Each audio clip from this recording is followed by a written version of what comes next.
out an open letter following Trump's immigration ban and the executive order. This letter went viral. You said something like, Lady Liberty's lamp is dimming, which is a pretty powerful statement, especially for a tech executive with a very powerful social platform to say it. Can you take me to why this is so personal to you? It was something I felt I had to speak about in a personal capacity, and it became a professional capacity because they were so intertwined, right? I'm a co-founder of Reddit. My mother was undocumented. My father's entire family were refugees, some of whom were literally Syrian refugees from the Armenian genocide. And so, you know, the story of immigration is one that it's the story of America, but it's a particularly pertinent one to me personally because I've benefited from it. And Reddit as a platform would not exist had Lady Liberty not been there to receive some Syrian refugees who didn't speak English very well.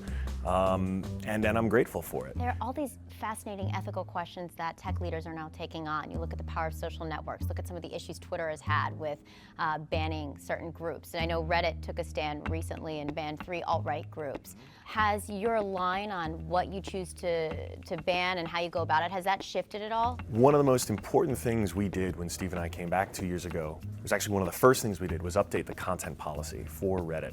That created the rules of the road for what was allowed on the platform. And we even built an anti-evil team, which is like our SEAL Team 6. Take me inside the anti-evil team. What is an anti-evil team? We should have one at every organization, I think. You know, we're really lucky. Our first hire at Reddit 12 years ago was one of the smartest people, hardest working people I know, Dr. Chris Slow, and we're putting his brain power behind this team that basically tackles the most pressing issues that are affecting the community with regard to evil. So what we mean by that is everything from spam to any kind of harassment or just violations of our content policies to dealing with ring voting, people who are trying to cheat their way onto the front page.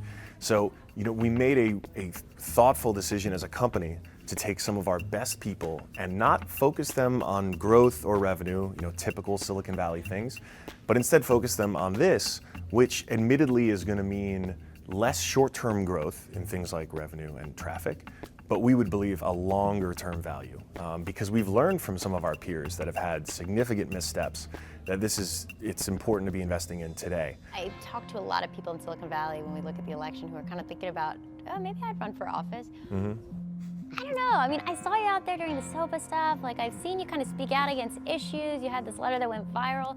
Would you ever consider running for office? You know, after SOPA PIPA, Forbes called me the mayor of the internet, and I'm still not living that one down. I have thought about it for sure, but it's not going to happen anytime soon. What would make you want to run for office? I would have to feel like I could have more of an impact in office than outside of it. It doesn't seem like it's completely off the table. I would not say it's off the table, Okay. but I'd have to have a long discussion with my fiance first.